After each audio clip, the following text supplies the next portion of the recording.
Hi guys. Klasky here with another rant on a show called Poppe the Performer. Now let's begin. You might be wondering why it sucks. Well, for one, according to Terrible Shows and Episodes Wiki. The animation for this show is terrible, clanky, and ugly. Also for early 2000s standards.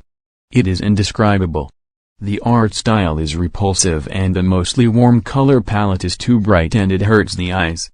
Not to mention the low poly of circular objects and animation errors.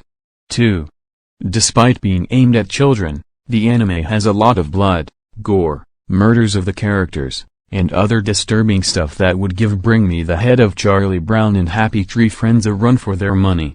This is likely because Japan has different views on what is acceptable and what is not acceptable for a young audience compared to other countries like the United States, Canada, the UK, Ireland, South Africa, Australia, or New Zealand, with Swallower being a good example of this. 3.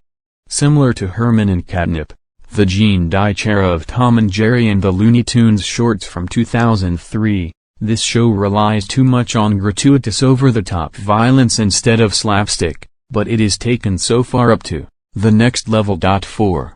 The character designs look like Toy Story rejects and/or generic, out-of-date porcelain dolls, mostly China dolls. 5. Annoyingly, frustratingly, horribly composed, and sung catchy theme, ending song that will be stuck in your head at once when you hear it because of how repetitive it is.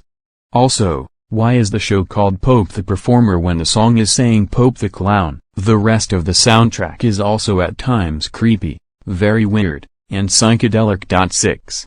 Nitpicky, but show can be seen as a cheap Looney Tunes ripoff. While still nitpicky, yet it does share many similarities but much more violent slapstick. 6. Most of the characters, especially Poppe himself, are unlikable and mean-spirited in this show. 7. Poppe is always envious, just because Ketamino and Poppy do better than him, so he just attempts to kill them with either knives or bombs with scary-looking women faces that are full of nightmare fuel. 8. Poppy is more of a weirdly perverted, lustful, pedophilic, sadistic, and incestuous father figure than a proper one. 9. The episode plots are too nonsensical and unwise, even for a slapstick-induced show. And finally 10. It got a manga series, which had nothing but filler-infested chapters that once even had a story where Poppe shot a bazooka missile in Poppy's butt. How did they get away with that? And that's why Poppe the Performer